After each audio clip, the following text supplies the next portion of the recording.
Sponsored by Wing Technologies, one of the highest button counts in the industry. Hello valued viewers, I hope you're all doing very well. Today we're revisiting the sinking of the Russian cruiser Moskva in the Black Sea. We've already done a video on this. As you can see at the top right, we made that video just a few hours after notification of the sinking, and it was just about how well defended the Moskva was from aerial and naval attack. At the time, the prevailing theory was that the Moskva was hit by the Neptune missiles because it was operating in a very heavy storm and the systems on board the ship didn't work. Several hours after that video went out, that theory was nullified and new theories prevailed. One of those theories is that the Ukrainians used up to 3 airborne drones to distract the radars on the Moskva so that the Moskva could not see the Neptune missiles coming in from the other side. The main focus of this video today is to debunk that theory and say that, assuming the Moskva itself and its crew were mission capable on the day it was hit, then this theory should not be possible. Drones should not be able to distract the radar and self-defense systems on this ship. After I've presented that to you, we'll look at some other theories about the human factor, how that could be distracted, about aging systems on the ship, and about the stowed positions of the fire control radar. But first, I want to show you that drones could not distract the radars on the ship. First, we need to learn a bit more about the defensive systems on the ship. What I've got here is an extract from a comprehensive study video that we made about a year and a half ago, myself and my naval expert Daiichi, of the defensive and offensive systems on the Slava class cruiser and the Moskva in particular. I will link that video in this video description if you want to go and see that. The extract I've shown here includes the systems that I see relevant for today's video. The colours denote the type of system. Green is search. Blue is missile defense. Orange is gun or cannon defense. Green, search.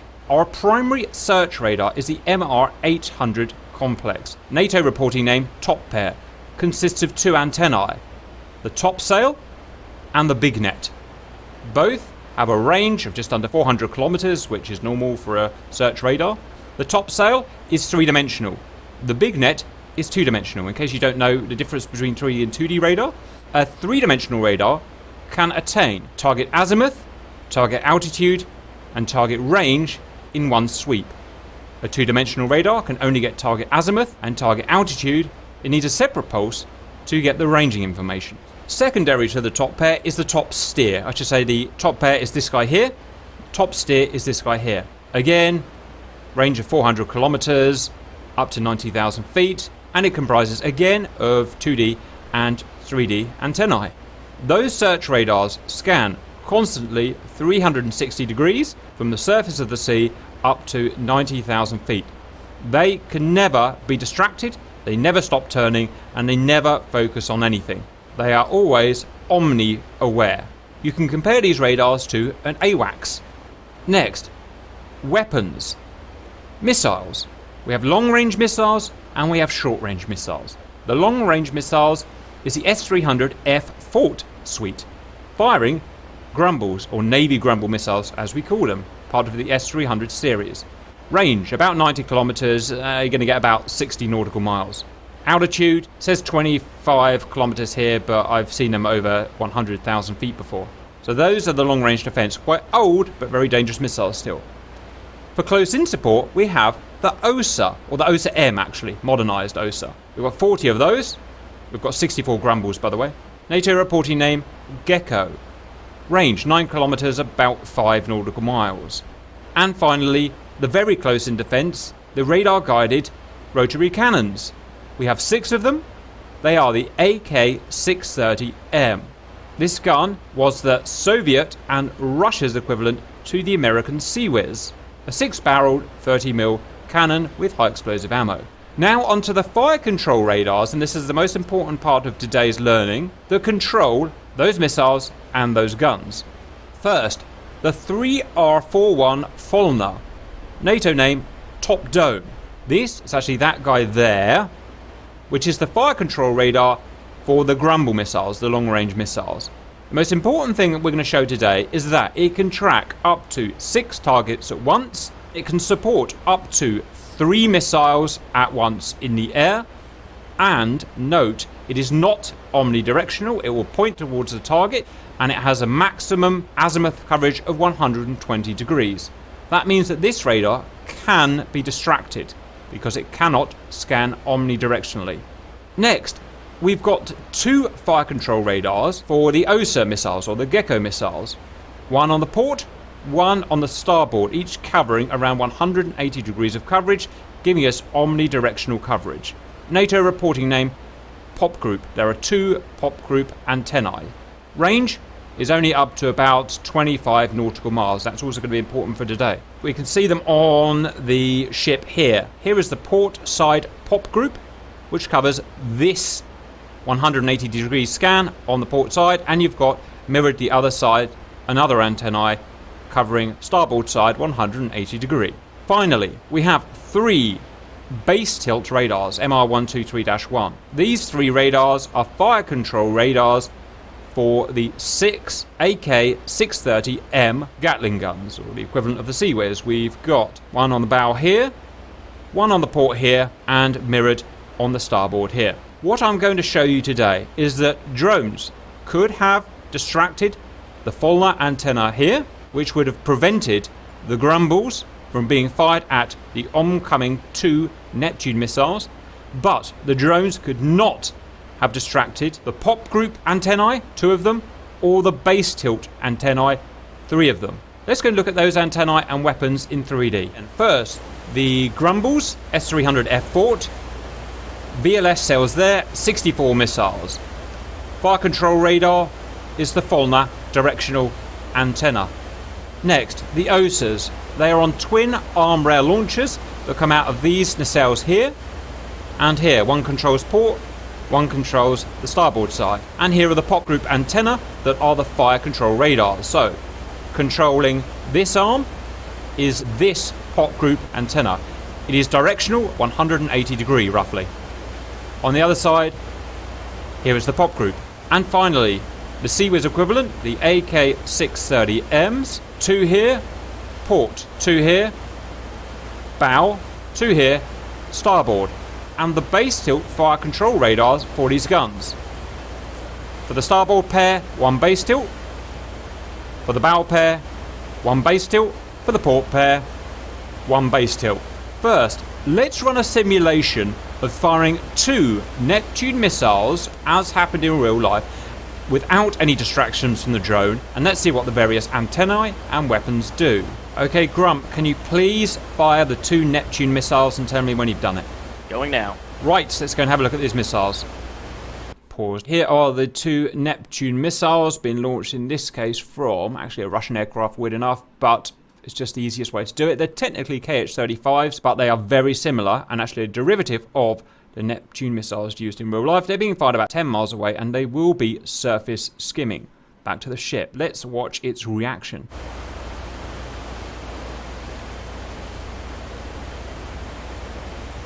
Okay, what's happened there? The ship's search radars up here, like I said, are omnidirectional and always looking in all directions, have passed threat information of the missiles through to the defensive systems.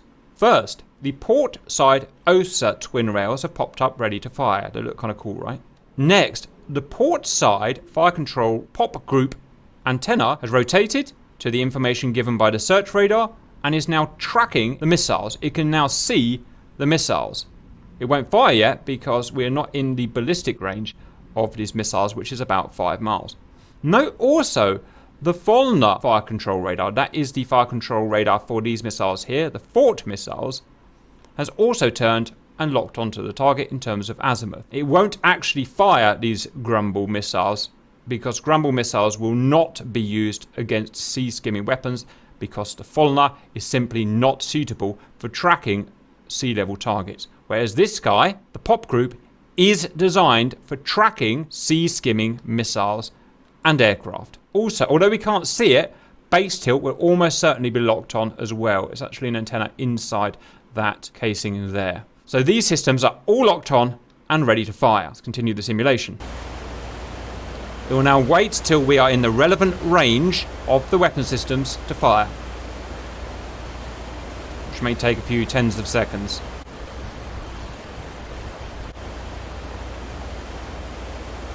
Stop. At this point, the OSA missiles are about to fire. As you can see, they've directed to the target. Also, the Folna has given up. It's realised that it's within range of these missiles, therefore Folna is no longer useful and it's gone back to its stowed position. OSA is about to fire. OSA off the rail. Each fire control radar pop group can control 2 OSA missiles to a single target. So they can only shoot one of these Neptune missiles. That's okay though, because there are redundant systems. So let's watch this missile probably get shot down. Let's see. Here comes the OSA.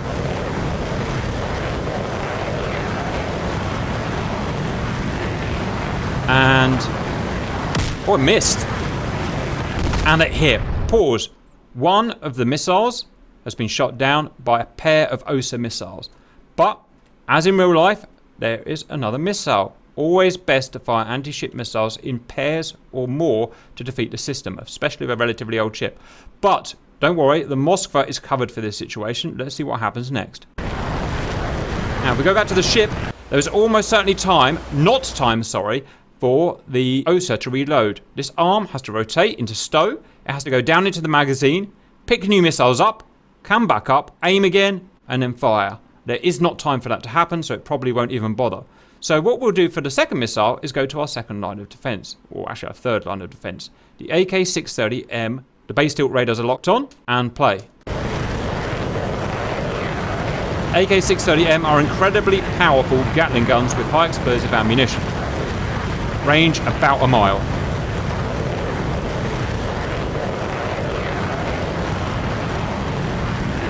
And fire. And it's dead.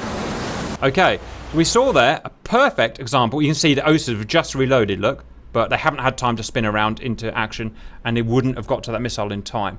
So we've seen there the full defensive suite of stage defense, fort, then OSA, then AK-630M working as they should do. I should say at this point, this is not a modern defensive system at all. And you can probably, a lot of you already see how you can easily overcome this system. If you launch just another 2 missiles, say 4 missiles, then even if the Moskva was working perfectly, it could not deal with 4 missiles. This is not as good as, for instance, relatively modern Arleigh Burke or whatever the new US ships are, which have everything launching from VLS cells. This is a very old system, but it should be able to defend itself from 2 Neptunes. Sorry this has taken a long time, but I want to cover every single aspect. What we're going to do now is run the same simulation. But before we fire the Neptunes, we're going to have 3 Ukrainian drones operating off of the starboard of the ship, distracting the sensors as best they can on the Moskva. And I'm going to show you that the Moskva can still defend itself because of the way that these systems work independently. Let me quickly explain. The Folna receives information from the search radars, either search radar. It acts then independently. The pop group antennae, him and him, work independently. If one here is distracted firing at something over here, this one will work completely independently. Finally, the base tilt radars, 3 antennae, work completely independently from each other and from the pop group and from the Folna and from the search. Therefore, even if the Folna has been distracted, nothing else will be distracted. Here is our very simple simulation. The Moskva is in its position where it got shot from. The guys are going to have 3 F-16s today. We've got Grump, Simba and Violet. Say hello, guys. Hello. Hello. They are in F-16 Vipers. It doesn't matter though, whether it's a drone, whether it's a manned aircraft, it'll be the same.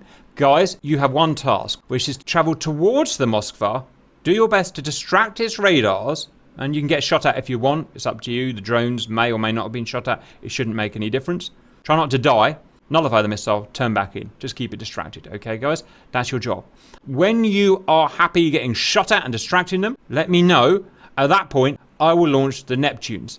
So starting the simulation here at the Moskva, the guys are about 50, 60 miles away. I am going to unpause in 3, 2, 1, go. The Moskva is on your nose, guys. Let me know when you get spiked and when you get shot at. We will watch Moskva already. Fulner has detected them. No, sorry. The 3D radars have detected them. Passed it on to Fulner. Fulner is now tracking them.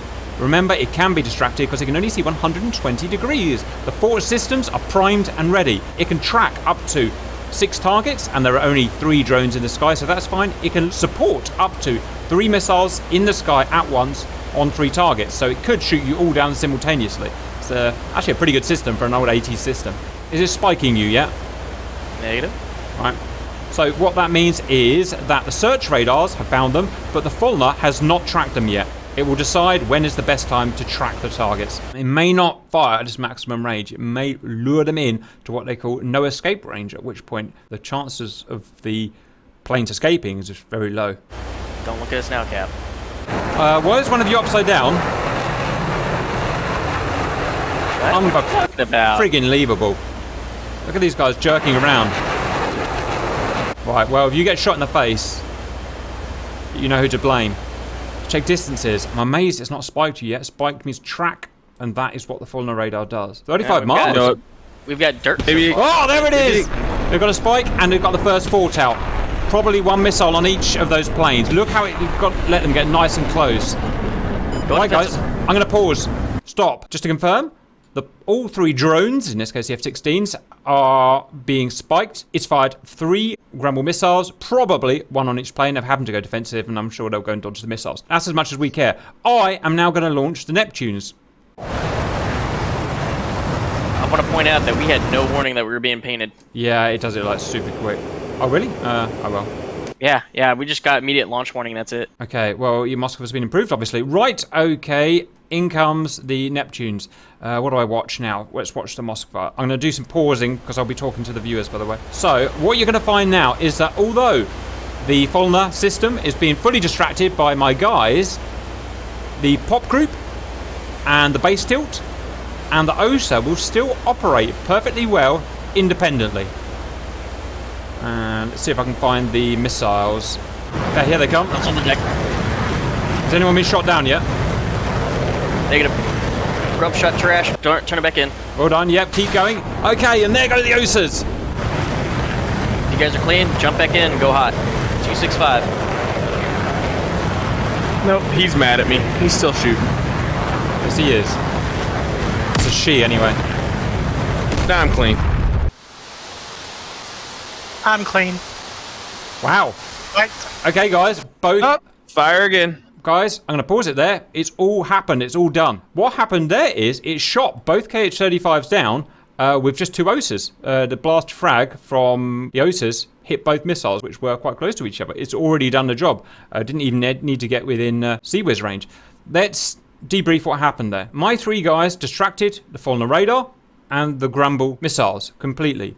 But, like I said, because the pop group, the OSAs, the AK-630 and the base tilt are not distractable, they happily defended the ship from 2 KH-35 or Neptune missiles from the port side. And that's exactly what this ship should do. Assuming all of its radars are in good working condition, we have to make those assumptions obviously, this ship cannot be killed through distraction like that. That was the main point of this video. Now we're going to have a little bit of fun. I'm going to let my guys try and attack the ship just to see what happens when they try and attack a Moskva now. And then we're going to talk about some more theory out on the internet. Guys, when I unpause, you are to dodge any existing missiles and you are to attack the ship with guns as best you can. You will die. Starting with Grump, 3, 2, 1, go. You may not respawn if you're hit. Right, you've got a long way to go, so get fast. Oh, Grump's taking his canopy off. That is an expensive canopy. It will be coming out of your paycheck. Right, let's reposition ourselves on the starboard side of the ship. Fulner is tracking you. Now, the odds. If they were clever, which my guys are not, what they would do is they would separate from 3 different angles and attack it omnidirectionally. That would avoid the grumbles here, for reasons we've talked about. That's a missile on you, Grumptastic. Get defensive. What he's performing is something called a radar notch. It will fool that fire control radar, the Fulner, at least to a certain extent. And the missile probably will be dumped. Here it goes. It's still tracking though. You can see it's still tracking Grump. Yep, it's going after Grump, but he will beat it. It's a good notch he's done. Clean. Nope, never mind. No, it's reacquired. So he beat the radar there, but it did reacquire him when he was at an imperfect notch. It reacquired him. The Fulner is actually a pretty good radar. Valued viewers are saying, well, would just take more than 3 aircraft. Yeah, absolutely. If you've got more than 3 aircraft that can stay alive at once, it can't actually shoot at all of them. Okay, am I clean now? Yes, you are. Again, oh, no, you're not now. Okay. Limitations of out on 80s hardware. Clean, turn it back in. But it's still top-notch stuff, I think. Okay, the main aggressor is Violet now. Okay, Grump's turning back in. They're working well together. Look how Violet is now distracting. Simba is now distracting and notching. That gives Grump a chance to get in. These guys know when the Fulner radar is tracking them because they have a sensor which detects the radiation from the Fulner track. Therefore, they know when to egress, or you can see Violet's now gone into a defensive notch because she's getting shot at. Simba's also getting shot at, defensive notch. Grump is, that might even be out of the 120 degrees. So Grump could have found his way around the radar. I'm not sure yet. I guess we'll see what happens. We can see where the antenna array is pointing at.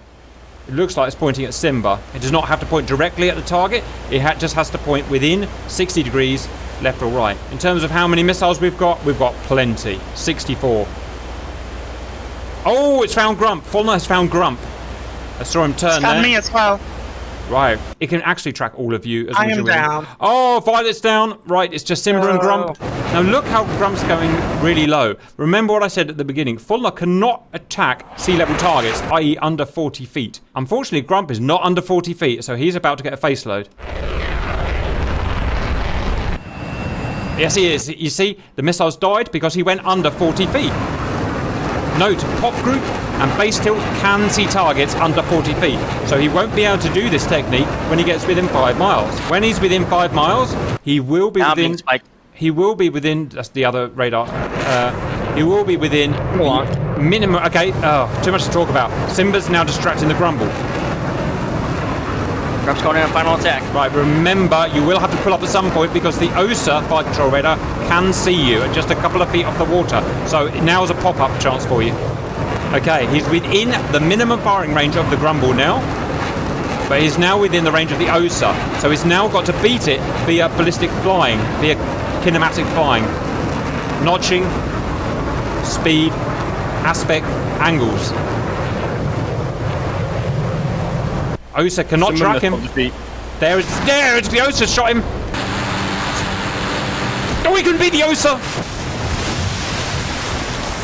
Again, we're starting to see the power of the system working properly together. Where one radar can't track, the other can. Where one missile can't cover, the other can. Overlapping, able to fire. Right, you're on the last chance, Simba. The best technique was going straight on the deck. Below 40 feet. Hit that altitude hold and just cruise. Well, that will beat the Grumble. Will beat the Fulner. Woo! Come on, Simba, be aggressive. I can't see the ship anywhere. I can't see the ship. It's about my 11 o'clock. That's not good. Oh, there it is. Grumble's in the air. Below 40 feet, below 40 feet. Actually, about 68. It lost me. A Grumble is about equivalent of a American SM-2 missile, Standard Missile 2.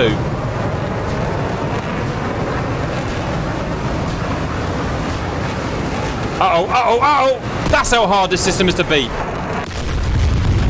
Experienced pilots in really good stripped-down machines trying to beat Moskva. It shows how hard this thing is to beat. So, that was a bit of fun. But again, it showed how good the system could be. We've now showed why, assuming that the crew were mission capable and the ship was mission capable, i.e. the radars work, why you cannot distract it by drones. Even if there's 30 drones up there, you couldn't distract those radars, okay? I hope that I made that point. We just get to move on to some other points out of interest. If one or more of those radars wasn't working, or if several of the radars weren't working, maybe it couldn't defend itself. But who knows? The guys who would have known that information are probably dead now. The storm obviously hampered the Turkish ships taking the crews on, and probably a lot of people have died. Again, the human factor, if the humans weren't up to the job, then obviously they wouldn't have worked those systems, and then this video would be irrelevant. I'm assuming the crew and the ship worked. Next point is, what if the drones were not there to distract the radars per se, but were there to distract the human element? The captain, the officers, the guys controlling the fire control radars. Is that possible? Absolutely. If they were not trained well enough, the humans, there's no reason why they couldn't get, as we say in aviation, target fixation on the drones and forgot about operating the other fire control radars, forgot about reloading the missiles, whatever, the other side of it. Again, we'll probably never know. Any comments on that side of it, guys? So the only thing I would possibly say is it's not so much a target fixation as it is they thought that there weren't any threats in the immediate area. So they took their eye off the ball, right? Yes. Point 3. People say that the search radars were aging and ineffective. Is that true? No way of knowing. The only way of knowing is now at the bottom of the sea rusting, so we'll never know. There were 40-year-old radars that had been maintained to some degree over 40 years. Would they be working properly? I would say they probably wouldn't sail the Moskva if they weren't capable of detecting Neptune or sea skimming missiles. Why would you operate a massive cruiser if you couldn't even see the basic threats? But I don't know. I'm not Putin. I'm not Russia. Any comments on aging radars, guys? I would say one of the limiting factors is ever since 2014, Russia had been heavily sanctioned in one way or another after the annexation of Crimea. So any funding that they may have had towards R&D or even updating old equipment might have been hindered. That's the only thing I can assess. Roger. I guess, again, we're just guessing at that point. It's a possibility, but we don't know. Final comment is comment 4. Most of the naval experts, and as I said at this point, we're not naval experts. We do a lot of naval. We know quite a bit about naval, but we're not naval experts. Say that the fire control radars that should have been defending the ship were in the stowed position when this picture was taken of the ship sinking. Remember, there's Folner. It's stowed in the rear position. That is its stowed position, as if it were not tracking something. Pop group.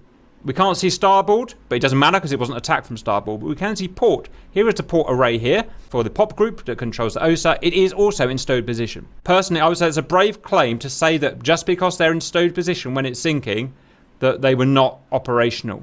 What if, when the power of the ship is lost, like it is now, the power would have gone down, maybe hydraulics, maybe whatever, maybe they revert to the stowed position. I don't know, but personally I would think it would be very surprising, at least if Folner wasn't working and tracking.